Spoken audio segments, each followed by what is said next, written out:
The Open Boat by Stephen Crane. A tale intended to be after the fact, being the experience of 4 men from the sunk steamer Commodore. Chapter 1. None of them knew the color of the sky. Their eyes glanced level and were fastened upon the waves that swept toward them. These waves were of the hue of slate, save for the tops, which were a foaming white, and all of the men knew the colors of the sea. The horizon narrowed and widened and dipped and rose, and at all times its edge was jagged with waves that seemed thrust up in points like rocks. Many a man ought to have a bathtub larger than the boat, which here rode upon the sea. These waves were most wrongfully and barbarously abrupt and tall, and each froth top was a problem in small boat navigation. The cook squatted in the bottom and looked with both eyes at the 6 inches of gunwale which separated him from the ocean. His sleeves were rolled over his fat forearms, and the 2 flaps of his unbuttoned vest dangled as he bent to bail out the boat. Often he said, "God, that was a narrow clip." As he remarked it, he invariably gazed eastward over the broken sea. The oiler, steering with one of the 2 oars in the boat, sometimes raised himself suddenly to keep clear of water that swirled in over the stern. It was a thin little oar, and it seemed often ready to snap. The correspondent, pulling at the other oar, watched the waves and wondered why he was there. The injured captain, lying in the bow, was at this time buried in that profound dejection and indifference which comes, temporarily at least, to even the bravest and most enduring, when, willy-nilly, the firm fails, the army loses, the ship goes down. The mind of the master of a vessel is rooted deep in the timbers of her, though he commanded her for a day or a decade, and this captain had on him the stern impression of a scene in the grays of dawn of 7 turned faces, and later a stump of a topmast with a white ball on it that slashed to and fro at the waves, went low and lower and down. Thereafter there was something strange in his voice. Although steady, it was deep with mourning and of a quality beyond oration or tears. "Keep her a little more south, Billy," said he. "A little more south, sir," said the oiler in the stern. A seat in this boat was not unlike a seat upon a bucking bronco, and by the same token a bronco is not much smaller. The craft pranced and reared and plunged like an animal. As each wave came, and she rose for it, she seemed like a horse making at a fence outrageously high. The manner of her scramble over these walls of water is a mystic thing, and moreover, at the top of them were ordinarily these problems in white water, the foam racing down from the summit of each wave, requiring a new leap and a leap from the air. Then, after scornfully bumping a crest, she would slide and race and splash down a long incline and arrive bobbing and nodding in front of the next menace. A singular disadvantage of the sea lies in the fact that after successfully surmounting one wave, you discover that there is another behind it just as important and just as nervously anxious to do something effective in the way of swamping boats. In a 10-foot dinghy, one can get an idea of the resources of the sea in the line of waves that is not probable to the average experience, which is never at sea in a dinghy. As each slaty wall of water approached, it shut all else from the view of the men in the boat, and it was not difficult to imagine that this particular wave was the final outburst of the sea, the last effort of the grim water. There was a terrible grace in the move of the waves, and they came in silence, save for the snarling of the crest. In the wan light, the faces of the men must have been gray. Their eyes must have glinted in strange ways as they gazed steadily astern. Viewed from a balcony, the whole thing would doubtless have been weirdly picturesque. But the men in the boat had no time to see it, and if they had had leisure, there were other things to occupy their minds. The sun swung steadily up the sky, and they knew it was broad day because the color of the sea changed from slate to emerald green, streaked with amber lights, and the foam was like tumbling snow. The process of the breaking day was unknown to them. They were aware only of this effect upon the color of the waves that rolled toward them. In disjointed sentences, the cook and the correspondent argued as to the difference between a life-saving station and a house of refuge. The cook had said, "There's a house of refuge just north of the Mosquito Inlet light, and as soon as they see us, they'll come off in their boat and pick us up." "As soon as who sees us?" said the correspondent. "The crew," said the cook. "Houses of refuge don't have crews," said the correspondent. "As I understand them, they are only places where clothes and grub are stored for the benefit of shipwrecked people. They don't carry crews." "Oh, yes, they do," said the cook. "No, they don't," said the correspondent. "Well, we're not there yet, anyhow," said the oiler in the stern. "Well," said the cook, "perhaps it's not a house of refuge that I'm thinking of as being near Mosquito Inlet Light. Perhaps it's a life-saving station." "We're not there yet," said the oiler in the stern. Chapter 2. As the boat bounced from the top of each wave, the wind tore through the hair of the hatless men, and as the craft plopped her stern down again, the spray splashed past them. The crest of each of these waves was a hill, from the top of which the men surveyed, for a moment, a broad, tumultuous expanse, shining and wind-riven. It was probably splendid. It was probably glorious. This play of the free sea, wild with lights of emerald and white and amber. "Bully good thing it's an onshore wind," said the cook. "If not, where would we be? Wouldn't have a show." "That's right," said the correspondent. The busy oiler nodded his assent. Then the captain in the bow chuckled in a way that expressed humor, contempt, tragedy, all in one. "Do you think we've got much of a show now, boys?" said he. Whereupon the three were silent, save for a trifle of hemming and hawing. To express any particular optimism at this point they felt to be childish and stupid, but they all doubtless possessed this sense of the situation in their mind. A young man thinks doggedly at such times. On the other hand, the ethics of their condition was decidedly against any open suggestion of hopelessness, so they were silent. "Oh, well," said the captain, soothing his children, "we'll get ashore all right." But there was that in his tone which made them think, so the oiler quoth, "Yes, if this wind holds." The cook was bailing, "Yes, if we don't catch hell in the surf." Canton flannel gulls flew near and far. Sometimes they sat down on the sea, near patches of brown seaweed that rolled on the waves with a movement like carpets on a line in a gale. The birds sat comfortably in the groups, and they were envied by some in the dinghy, for the wrath of the sea was no more to them than it was to a covey of prairie chickens 1,000 miles inland. Often they came very close and stared at the men with black, bead-like eyes. At these times they were uncanny and sinister in their unblinking scrutiny, and the men hooted angrily at them, telling them to be gone. One came and evidently decided to alight on the top of the captain's head. The bird flew parallel to the boat and did not circle, but made short, sidelong jumps in the air in chicken fashion. His black eyes were wistfully fixed upon the captain's head. "Ugly brute," said the oiler to the bird. "You look as if you were made with a jackknife." The cook and the correspondent swore darkly at the creature. The captain naturally wished to knock it away with the end of the heavy painter, but he did not dare do it, because anything resembling an emphatic gesture would have capsized this freighted boat, and so with his open hand, the captain gently and carefully waved the gull away. After it had been discouraged from the pursuit, the captain breathed easier on account of his hair, and the others breathed easier because the bird struck their minds at this time as being somehow gruesome and ominous. In the meantime, the oiler and the correspondent rowed, and also they rowed. They sat together in the same seat, and each rowed an oar. Then the oiler took both oars. Then the correspondent took both oars. Then the oiler, then the correspondent. They rowed and they rowed. The very ticklish part of the business was when the time came for the reclining one in the stern to take his turn at the oars. By the very last star of truth, it is easier to steal eggs from under a hen than it is to change seats in a dinghy. First, the man in the stern slides his hand along the thwart, and moved with care, as if he were of Sevres. Then the man in the rowing seat slid his hand along the other thwart. It was all done with most extraordinary care. As the two sidled past each other, the whole party kept watchful eye on the coming waves, and the captain cried, "Look out now! Steady there!"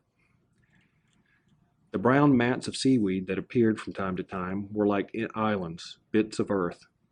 They were traveling apparently neither one way nor the other. They were, to all intents, stationary. They informed the men in the boat that it was making progress slowly towards the land. The captain, rearing cautiously in the bow, after the dinghy soared on a great swell, said that he had seen the lighthouse at Mosquito Inlet. Presently the cook remarked that he had seen it.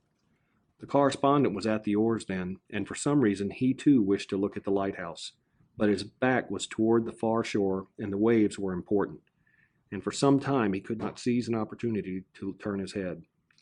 But at last there came a wave more gentle than the others, and when at the crest of it he swiftly scoured the western horizon. "See it?" said the captain. "No," said the correspondent slowly. "I didn't see anything." "Look again," said the captain. He pointed. "It's exactly in that direction." At the top of another wave the correspondent did as he was bid, and this time his eyes chanced on a small, still thing on the edge of the swaying horizon. It was precisely like the point of a pin. It took an anxious eye to find a lighthouse so tiny. "Think we'll make it, Captain?" "If this wind holds and the boat don't swamp, we can't do much else," said the captain. The little boat, lifted by each towering wave and splashed viciously by the crest, made progress that in the absence of seaweed was not apparent to those in her. She seemed just a wee thing wallowing, miraculously, top up, at the mercy of 5 oceans. Occasionally, a great spread of water like white flames swarmed into her. "Bail her, cook," said the captain serenely. "All right, Captain," said the cheerful cook. Chapter 3. It would be difficult to describe the subtle brotherhood of men that was here established on the seas. No one said that it was so. No one mentioned it. But it dwelt in the boat, and each man felt it warm him. There was a captain, an oiler, a cook, and a correspondent, and they were friends. Friends in a more curiously iron-bound degree than may be common.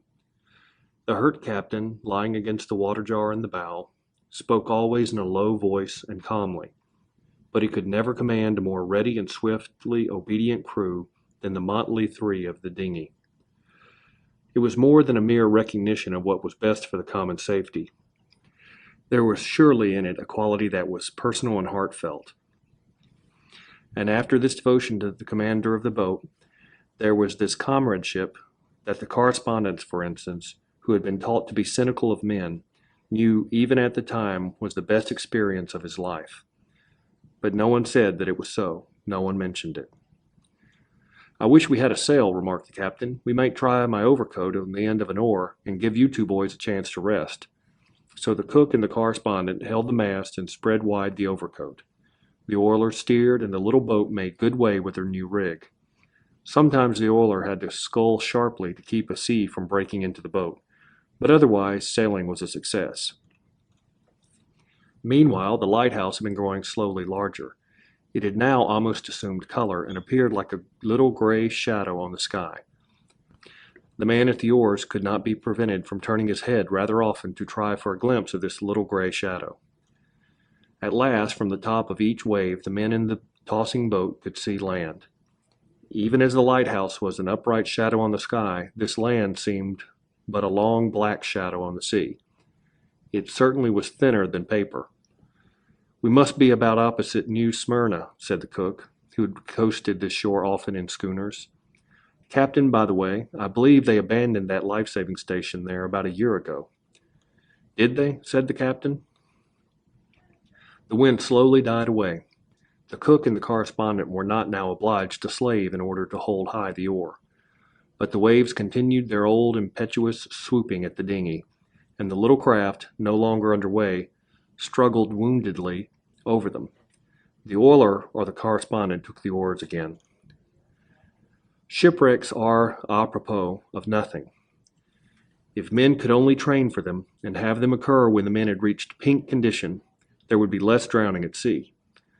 Of the 4 in the dinghy, none had slept any time worth mentioning for 2 days and 2 nights previous to embarking in the dinghy, and in the excitement of clambering about the deck of a foundering ship, they had also forgotten to eat heartily. For these reasons and for others, neither the oiler nor the correspondent was fond of rowing at this time. The correspondent wondered ingeniously how in the name of all that was sane could there be people who thought it amusing to row a boat. It was not an amusement, it was a diabolical punishment, and even a genius of mental aberrations could never conclude that it was anything but a horror to the muscles and a crime against the back. He mentioned to the boat in general how the amusement of rowing struck him and the weary-faced oiler smiled in full sympathy. Previously to the foundering, by the way, the oiler had worked double watch in the engine room of the ship. "Take her easy now, boys," said the captain. "Don't spend yourselves. If we have to run a surf, you'll need all your strength, because we'll sure have to swim for it. Take your time." Slowly the land arose from the sea. From a black line it became a line of black and a line of white, trees and sand. Finally the captain said that he could make out a house on the shore. "That's the house of refuge, sure," said the cook. "They'll see us before long and come out after us." The distant lighthouse reared high. "The keeper ought to be able to make us out now if he's looking through a glass," said the captain. "He'll notify the life-saving people." "None of those other boats could have got ashore to give word of the wreck," said the oiler in a low voice, "else the lifeboat would be out hunting us." Slowly and beautifully the land loomed out of the sea.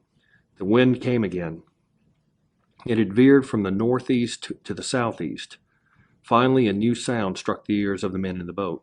It was the low thunder of the surf on the shore. "We'll never be able to make the lighthouse now," said the captain. "Swing her head a little more north, Billy," said he. "A little more north, sir," said the oiler. Whereupon the little boat turned her nose once more down the wind, and all but the oarsmen watched the shore grow. Under the influence of this expansion, doubt and direful apprehension was leaving the minds of the men. The management of the boat was still most absorbing, but it could not prevent a quiet cheerfulness. In an hour, perhaps, they would be ashore. Their backbones had become thoroughly used to balancing in the boat, and they now rode this wild colt of a dinghy like circus men. The correspondent thought that he had been drenched to the skin, but happening to feel in the top pocket of his coat, he found therein 8 cigars. 4 of them were soaked with seawater. 4 were perfectly scatheless. After a search, somebody produced 3 dry matches, and thereupon the 4 waifs rode impudently in their little boat, and with an assurance of an impending rescue shining in their eyes, puffed at the big cigars, and judged well and ill of all men. Everybody took a drink of water. 4. "Cook," remarked the captain, "there don't seem to be any signs of life about your house of refuge." "No," replied the cook. "Funny they don't see us." A broad stretch of lowly coast lay before the eyes of the men. It was of dunes topped with dark vegetation. The roar of the surf was plain, and sometimes they could see the white lip of a wave as it spun up the beach. A tiny house was blocked out black upon the sky. Southward, the slim lighthouse lifted its little gray length. Tide, wind, and waves were swinging the dinghy northward. "Funny they don't see us," said the men. The surf's roar here was dulled, but its tone was, nevertheless, thunderous and mighty. As the boat swam over the great rollers, the men sat listening to this roar. "We'll swamp sure," said everybody. It is fair to say here that there was not a life-saving station within 20 miles in either direction. But the men did not know this fact, and in consequence they made dark and opprobrious remarks concerning the eyesight of the nation's lifesavers. 4 scowling men sat in the dinghy and surpassed records in the invention of epithets. "Funny they don't see us." The light-heartedness of a former time had completely faded. To their sharpened minds it was easy to conjure pictures of all kinds of incompetency and blindness, and indeed cowardice. There was the shore of the populous land, and it was bitter, and bitter to them from it came no sign. "Well," said the captain ultimately, "I suppose we'll have to make a try for ourselves. If we stay out here too long, we'll none of us have strength left to swim after the boat swamps." And so the oiler, who was at the oars, turned the boat straight for the shore. There was a sudden tightening of muscle. There was some thinking. "If we don't all get ashore," said the captain, "if we don't all get ashore, I suppose you fellows know where to send news of my finish." Then briefly exchanged some addresses and admonitions. As for the reflections of the men, perchance they might be formulated thus: "If I am going to be drowned, if I am going to be drowned, if I am going to be drowned, why, in the name of the 7 mad gods who rule the sea, was I allowed to come thus far and contemplate sand and trees? Was I brought here merely to have my nose dragged away as I was about to nibble the sacred cheese of life? It is preposterous. If this old ninny woman Fate cannot do better than this, she should be deprived of the management of men's fortunes. She is an old hen who knows not her intention. If she has decided to drown me, why does she not do it in the beginning and save me all this trouble? The whole affair is absurd. But no, she cannot mean to drown me. She dare not drown me. She cannot drown me. Not after all this work. Afterward, the man might have had an impulse to shake his fist at the clouds. Just you drown me now, and then hear what I call you. The billows that came at this time were more formidable. They seemed always just about to break and roll over the little boat in a turmoil of foam. There was a preparatory and long growl in the speech of them. No mind unused to the sea would have concluded that the dinghy could ascend these sheer heights in time. The shore was still afar. The oiler was a wily surfman. "Boys," he said swiftly, "she won't live 3 minutes more, and we're out too far to swim." "Shall I take her to sea again, Captain?" "Yes, go ahead," said the captain. This oiler, by a series of quick miracles and fast and steady oarsmanship, turned the boat in the middle of the surf, and took her safely to sea again. There was a considerable silence as the boat bumped over the furrowed sea to deeper water. Then somebody in gloom spoke. "Well, anyhow, they must have seen us from shore by now." The gulls went in slanting flight upwind toward the grey, desolate east. A squall, marked by dingy clouds and clouds brick red, like smoke from a burning building, appeared from the southeast. "What do you think of those life-saving people? Ain't they peaches? Funny they haven't seen us. Maybe they think we're out here for sport. Maybe they think we're fishing. Maybe they think we're damn fools." It was a long afternoon. A changed tide tried to force them southward, but the wind and waves said northward. Far ahead, where coastline, sea, and sky formed their mighty angle, there were little dots which seemed to indicate a city on the shore. St. Augustine? The captain shook his head. Too near Mosquito Inlet. And the oiler rowed, and then the correspondent rowed, then the oiler rowed. It was a weary business. The human back can become the seat of more aches and pains than are registered in books for the composite anatomy of a regiment. It is a limited area, but it can become the theater of innumerable muscular conflicts, tangles, wrenches, knots, and other comforts. "Did you ever like to row, Billy?" asked the correspondent. "No," said the oiler. "Hang it." When one exchanged the rowing seat for a place in the bottom of the boat, he suffered a bodily depression that caused him to be careless of everything save an obligation to wiggle one finger. There was cold sea water swishing to and fro in the boat, and he lay in it. His head, pillowed on a thwart, was within an inch of the swirl of a wave crest, and sometimes a particularly obstreperous sea came inboard and drenched him once more. But these matters did not annoy him. It is almost certain that if the boat had capsized, he would have tumbled comfortably out upon the ocean, as if he felt sure that it was a great soft mattress. "Look! There's a man on the shore." "Where?" "There! See him? See him?" "Yes, sure. He's walking along." Now he's stopped. "Look! He's facing us. He's waving at us." "So he is, by thunder." "Ah, now we're all right. Now we're all right. There'll be a boat out here for us in half an hour." "He's going on. He's running. He's going up to that house there." The remote beach seemed lower than the sea, and it required a searching glance to discern the little black figure. The captain saw a floating stick, and they rowed to it. A bath towel was by some weird chance in the boat, and tying this on the stick, the captain waved it. The oarsman did not dare turn his head, so he was obliged to ask questions. "What's he doing now?" "He's standing still again. He's looking, I think. There he goes again, toward the house. Now he's stopped again." "Is he waving at us?" "No, not now. He was, though. Look, there comes another man. He's running. Look at him go, would you? Why, he's on a bicycle. Now he's met the other man. They're both waving at us. Look.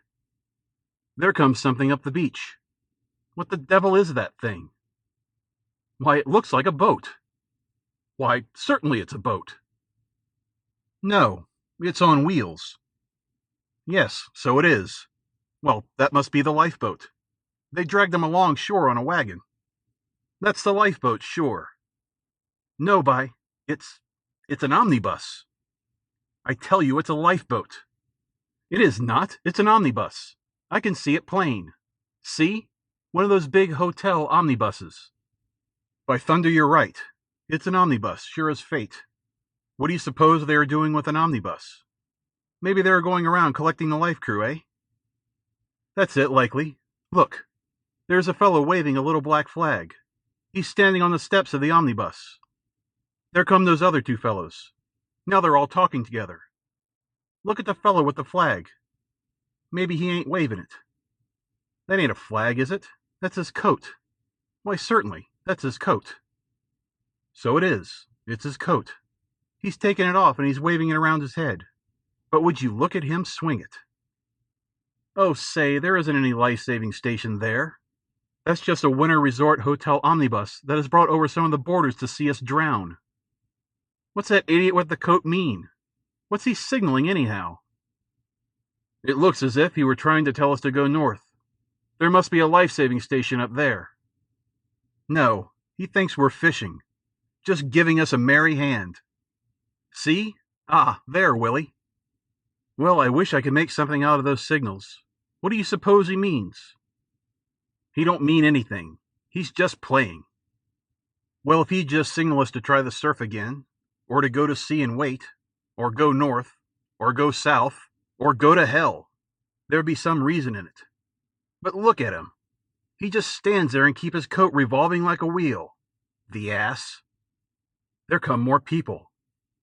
Now there's quite a mob. Look. Isn't that a boat? Where? Oh, I see what you mean. No, that's no boat. That fellow is still waving his coat. He must think we like to see him do that. Why don't he quit it? It don't mean anything. I don't know. I think he's trying to make us go north. It must be that there's a life-saving station there somewhere. Say, he ain't tired yet. Look at him wave. Wonder how long he can keep that up. He's been revolving his coat ever since he caught sight of us. He's an idiot. Why aren't they getting men to bring a boat out? A fishing boat. One of those big yawls. Could come out here all right. Why don't he do something? Oh, it's all right now. They'll have a boat out here for us in less than no time, now that they've seen us. A faint yellow tone came into the sky over the low land. The shadows on the sea slowly deepened. The wind bore coldness with it, and the men began to shiver. Holy smoke, said one, allowing his voice to express his impious mood. If we keep on monkeying out here, if we've got to flounder out here all night. Oh, we'll never have to stay out here all night, don't you worry. They've seen us now, and it won't be long before they'll come chasing out after us. The shore grew dusky. The man waving a coat blended gradually into the gloom, and it swallowed in the same manner the omnibus and the group of people. The spray, when it dashed uproariously over the side, made the voyagers shrink and swear like men who were being branded. I'd like to catch the chump who waved the coat. I feel like soaking him one, just for luck. Why, what did he do?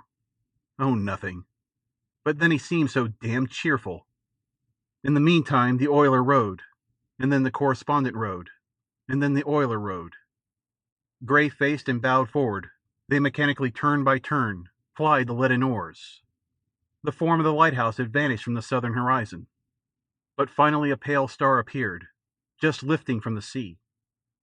The streaked saffron in the west passed before the all-merging darkness, and the sea to the east was black. The land had vanished, and was expressed only by the low and drear thunder of the surf. If I am going to be drowned, if I am going to be drowned, if I am going to be drowned, why, in the name of the 7 mad gods who rule the sea, was I allowed to come thus far, and contemplate sand and trees? Was I brought here merely to have my nose dragged away as I was about to nibble the sacred cheese of life? The patient captain, drooped over the water jar, was sometimes obliged to speak to the oarsman. Keep her head up. Keep her head up. Keep her head up, sir. The voices were weary and low. This was surely a quiet evening. All save the oarsman lay heavily and listlessly in the boat's bottom. As for him, his eyes were just capable of noting the tall black waves that swept forward in a most sinister silence, save for an occasional subdued growl of a crest. The cook's head was on a thwart, and he looked without interest at the water under his nose. He was deep in other scenes. Finally he spoke. "Billy," he murmured dreamfully, "what kind of pie do you like best?" 5. "Pie?" said the oiler and the correspondent agitatedly. "Don't talk about those things, blast you." "Well," said the cook, "I was just thinking about ham sandwiches and a night on the sea in an open boat is a long night." As darkness settled finally, the shine of the light, lifting from the sea in the south, changed to full gold. On the northern horizon a new light appeared, a small bluish gleam on the edge of the waters. These two lights were the furniture of the world. Otherwise, there was nothing but waves. Two men huddled in the stern, and distances were so magnificent in the dinghy that the rower was enabled to keep his feet partly warmed by thrusting them under his companions. Their legs, indeed, extended far under the rowing seat until they touched the feet of the captain forward. Sometimes, despite the efforts of the tired oarsman, a wave came piling into the boat, an icy wave of the night, and the chilling water soaked them anew. They would twist their bodies for a moment and groan, and sleep the dead sleep once more, while the water in the boat gurgled about them as the craft rocked. The plan of the oiler and the correspondent was for one to row until he lost the ability, and then arouse the other from his sea-water couch in the bottom of the boat. The oiler plied the oars until his head drooped forward, and the overpowering sleep blinded him. And he rowed yet afterward. Then he touched a man in the bottom of the boat, and called his name. "Will you spell me for a little while?" he said meekly. "Sure, Billy," said the correspondent, awakening and dragging himself into a sitting position. They exchanged places carefully, and the oiler, cuddling down in the sea water at the cook's side, seemed to go to sleep instantly. The particular violence of the sea had ceased. The waves came without snarling. The obligation of the man at the oars was to keep the boat headed so that the tilt of the rollers would not capsize her, and to preserve her from filling when the crest rushed past. The black waves were silent and hard to be seen in the darkness. Often one was almost upon the boat before the oarsman was aware. In a low voice, the correspondent addressed the captain. He was not sure that the captain was awake, although this iron man seemed to be always awake. "Captain, shall I keep her making for that light north, sir?" The same steady voice answered him. "Yes, keep it about 2 points off the port bow." The cook had tied a lifebelt around himself in order to get even the warmth which this clumsy cork contrivance could donate, and he seemed almost stove-like when a rower, whose teeth invariably chattered wildly as soon as he ceased his labor, drooped down to sleep. The correspondent, as he rowed, looked down at the two men sleeping underfoot.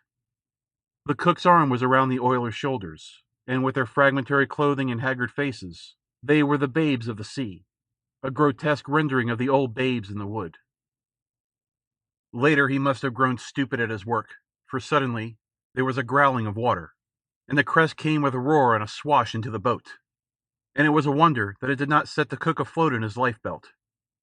The cook continued to sleep, but the oiler sat up, blinking his eyes and shaking with the new cold. "Oh, I'm awful sorry, Billy," said the correspondent contritely. "That's all right, old boy," said the oiler, and lay down again and was asleep. Presently it seemed that even the captain dozed, and the correspondent thought that he was the one man afloat on all the oceans. The wind had a voice as it came over the waves, and it was sadder than the end. There was a long, loud swishing astern of the boat, and a gleaming trail of phosphorescence like blue flame was furrowed on the black waters. It might have been made by a monstrous knife. Then there came a stillness, while the correspondent breathed with the open mouth and looked at the sea. Suddenly there was another swish, and another long flash of bluish light, and this time it was alongside the boat, and might almost have been reached with an oar. The correspondent saw an enormous fin speed like a shadow through the water, hurling the crystalline spray and leaving a long glowing trail. The correspondent looked over his shoulder at the captain. His face was hidden, and he seemed to be asleep. He looked at the babes of the sea. They certainly were asleep. So, bereft of sympathy, he leaned a little way to one side and swore softly into the sea. But the thing did not leave the vicinity of the boat. Ahead or astern, on one side or the other, at intervals long or short, fled the long sparkling streak, and there was to be heard the whirroo of the dark fin. The speed and power of the thing was greatly to be admired. It cut the water like a gigantic and keen projectile. The presence of this biting thing did not affect the man with the same horror that it would if he had been a picnicker. He simply looked at the sea dully and swore in an undertone. Nevertheless, it is true that he did not wish to be alone. He wished one of his companions to awaken by chance and keep him company with it. But the captain hung motionless over the water jar, and the oiler and the cook in the bottom of the boat were plunged in slumber. 6. If I am going to be drowned, if I am going to be drowned, if I am going to be drowned, why in the name of the 7 mad gods who rule the sea was I allowed to come thus far and contemplate sand and trees? During this dismal night, it may be remarked that a man would conclude that it was really the intention of the 7 mad gods to drown him, despite the abominable injustice of it. For it was certainly an abominable injustice to drown a man who had worked so hard, so hard. The man felt it would be a crime most unnatural. Other people had drowned at sea since galleys swarmed with painted sails, but still. When it occurs to a man that nature does not regard him as important, and that she feels she would not maim the universe by disposing of him, he first wishes to throw bricks at the temple, and he hates deeply the fact that there are no bricks and no temples. Any visible expression of nature would surely be pelted with his jeers. Then, if there be no tangible thing to hoot, he feels perhaps the desire to confront a personification, and indulge in pleas, bowed to one knee, and with hands supplicant saying, "Yes, but I love myself."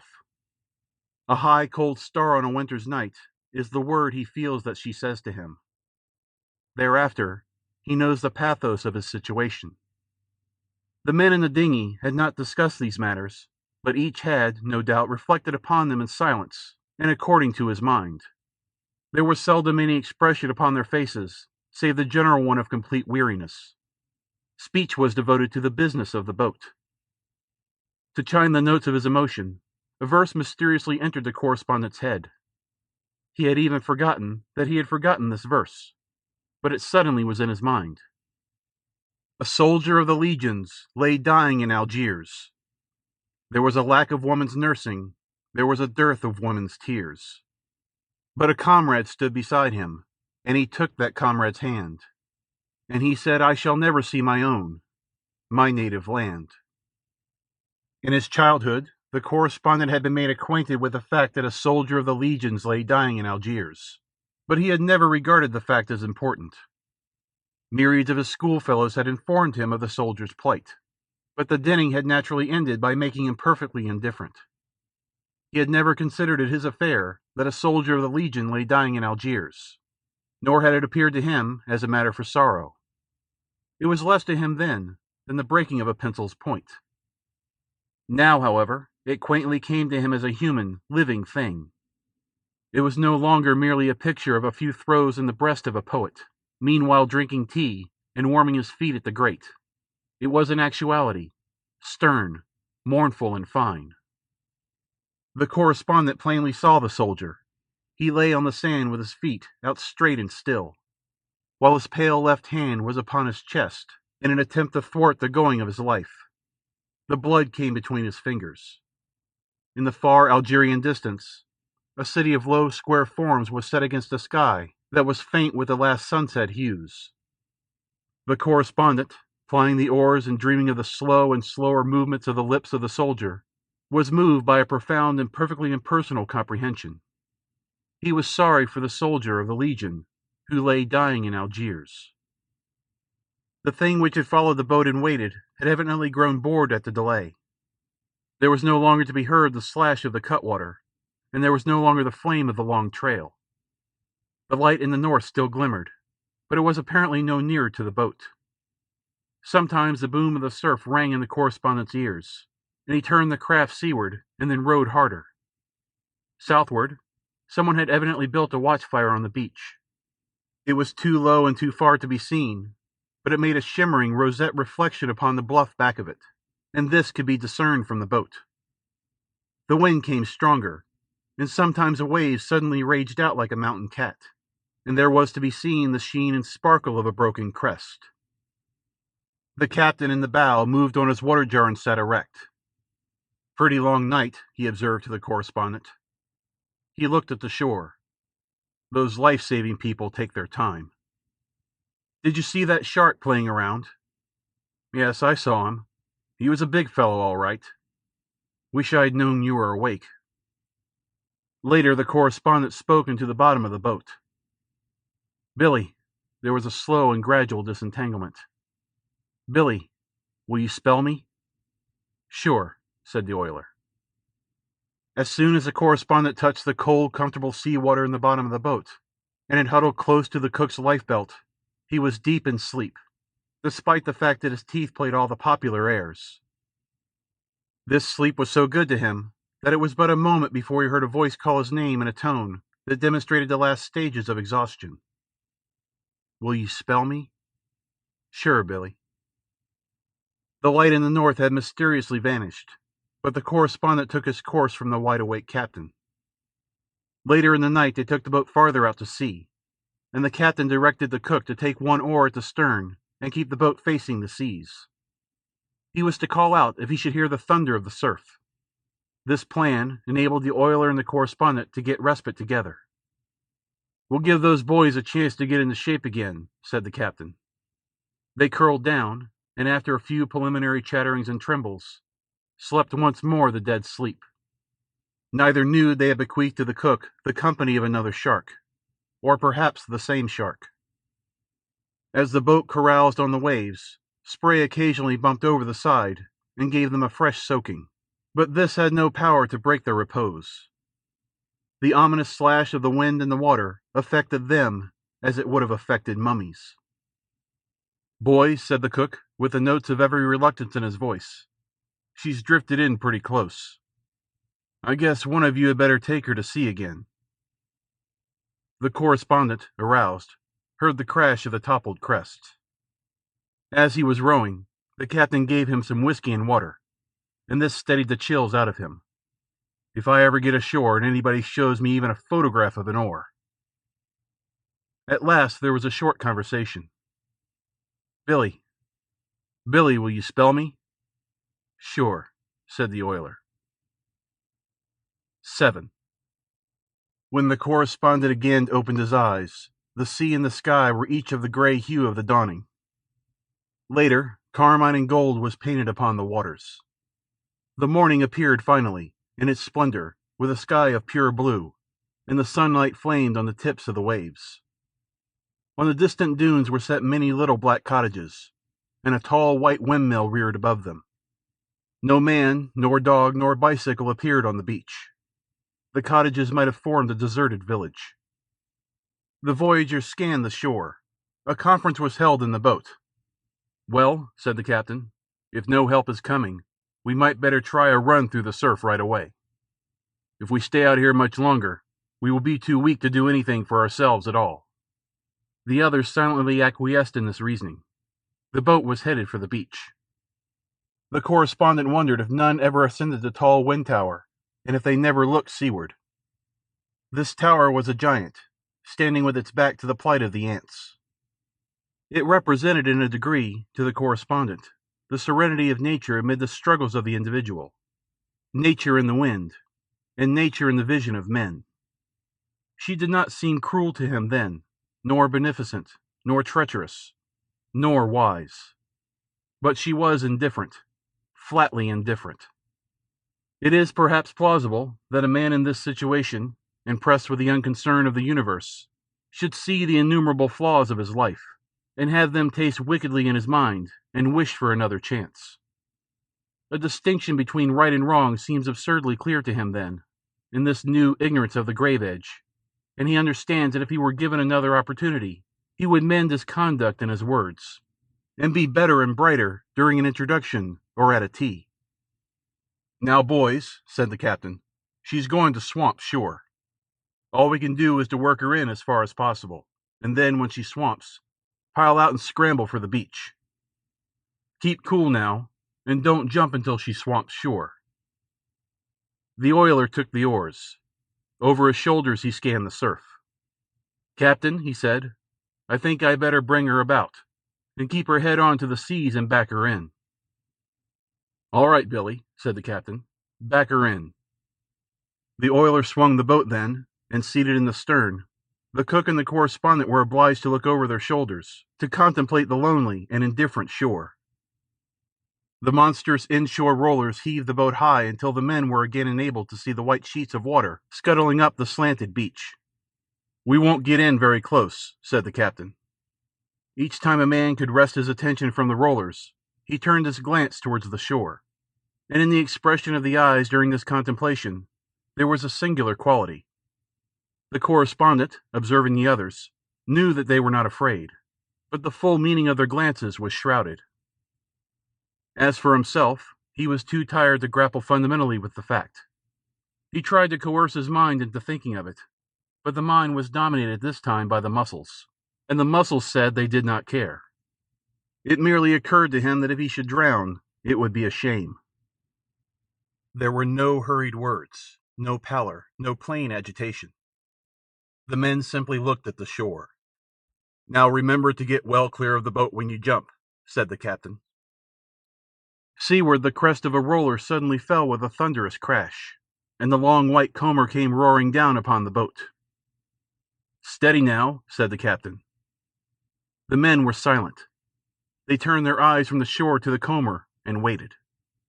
The boat slid up the incline, leaped at the furious top, bounced over it, and swung down the long back of the wave. Some water had been shipped, and the cook bailed it out. But the next crest crashed also. The tumbling, boiling flood of white water caught the boat and whirled it almost perpendicular. Water swarmed in from all sides. The correspondent had his hands on the gunwale at this time, and when the water entered in that place, he swiftly withdrew his fingers, as if he objected to wetting them. The little boat, drunken with this weight of water, reeled and snuggled deeper into the sea. "Bail her out, cook! Bail her out!" said the captain. "All right, captain," said the cook. "Now, boys, the next one will do for us sure," said the oiler. "Mind to jump clear of the boat." The third wave moved forward, huge, furious, implacable. It fairly swallowed the dinghy, and almost simultaneously the men tumbled into the sea. A piece of lifebelt had lain in the bottom of the boat, and as the correspondent went overboard, he held this to his chest with his left hand. The January water was icy, and he reflected immediately that it was colder than he had expected to find it on the coast of Florida. This appeared to his dazed mind as a fact important enough to be noted at the time. The coldness of the water was sad. It was tragic. This fact was somehow so mixed and confused with his opinion of his own situation that it seemed almost proper reason for tears. The water was cold. When he came to the surface he was conscious of little but the noisy water. Afterward he saw his companions in the sea. The oiler was ahead in the race. He was swimming strongly and rapidly. Off to the correspondent's left, the cook's great white and corked back bulged out of the water, and in the rear the captain was hanging with his one good hand to the keel of the overturned dinghy. There is a certain immovable quality to a shore, and the correspondent wondered at it amid the confusion of the sea. It seemed also very attractive, but the correspondent knew that it was a long journey, and he paddled leisurely. The piece of life preserver lay under him, and sometimes he whirled down the incline of a wave, as if he were on a hand sled. But finally he arrived at a place in the sea where travel was beset with difficulty. He did not pause swimming to inquire what manner of current had caught him, but there his progress ceased. The shore was set before him like a bit of scenery on a stage, and he looked at it and understood with his eyes each detail of it. As the cook passed, much farther to the left, the captain was calling to him, "Turn over on your back, cook! Turn over on your back, and use the oar!" "All right, sir." The cook turned on his back, and paddling with an oar, went ahead as if he were a canoe. Presently the boat also passed to the left of the correspondent, with the captain clinging with one hand to the keel. He would have appeared like a man raising himself to look over a board fence, if it were not for the extraordinary gymnastics of the boat. The correspondent marveled that the captain could still hold to it. They passed on, nearer to shore, the oiler, the cook, the captain, and following them went the water jar, bouncing gaily over the seas. The correspondent remained in the grip of this strange new enemy, a current. The shore, with its white slope of sand and its green bluff, topped with little silent cottages, was spread like a picture before him. It was very near to him then, but he was impressed as one who in a gallery looks at a scene from Brittany or Holland. He thought, "Am I going to drown? Can it be possible? Can it be possible? Can it be possible?" Perhaps an individual must consider his own death to be the final phenomenon of nature. But later, a wave perhaps whirled him out of this small deadly current, for he found suddenly that he could again make progress toward the shore. Later still, he was aware that the captain, clinging with one hand to the keel of the dinghy, had his face turned away from the shore and toward him, and was calling his name. "Come to the boat! Come to the boat!" In his struggle to reach the captain and the boat, he reflected that when one gets properly wearied, drowning must really be a comfortable arrangement, a cessation of hostilities accompanied by a large degree of relief, and he was glad of it, for the main thing in his mind for some months had been horror of the temporary agony. He did not wish to be hurt. Presently he saw a man running along the shore. He was undressing with most remarkable speed. Coat, trousers, shirt, everything flew magically off him. "Come to the boat," called the captain. "All right, captain." As the correspondent paddled, he saw the captain let himself down to bottom and leave the boat. Then the correspondent performed his one little marvel of the voyage. A large wave caught him and flung him with ease and supreme speed completely over the boat and far beyond it. It struck him even then as an event in gymnastics, and a true miracle of the sea. An overturned boat in the surf is not a plaything to a swimming man. The correspondent arrived in water that reached only to his waist, but his condition did not enable him to stand for more than a moment. Each wave knocked him into a heap, and the undertow pulled at him. Then he saw the man who had been running and undressing and running, come bounding into the water. He dragged ashore the cook, and then waded towards the captain. But the captain waved him away, and sent him to the correspondent. He was naked, naked as a tree in winter, but a halo was about his head, and he shone like a saint. He gave a strong pull, and a long drag, and a bully heave at the correspondent's hand. The correspondent, schooled in the minor formulae, said, "Thanks, old man." But suddenly the man cried, "What's that?" He pointed a swift finger. The correspondent said, "Go." In the shallows, face downward, lay the oiler. His forehead touched sand that was periodically, between each wave, clear of the sea. The correspondent did not know all that transpired afterwards. When he achieved safe ground he fell, striking the sand with each particular part of his body. It was as if he had been dropped from a roof, but the thud was grateful to him. It seems that instantly the beach was populated with men with blankets, clothes, and flasks, and women with coffee pots, and all the remedies sacred to their minds. The welcome of the land to the men from the sea was warm and generous, but a still and dripping shape was carried slowly up the beach, and the land's welcome for it could only be the different and sinister hospitality of the grave. When it came night, the white waves paced to and fro in the moonlight, and the wind brought the sound of the great sea's voice to the men on shore, and they felt that they could be the interpreters.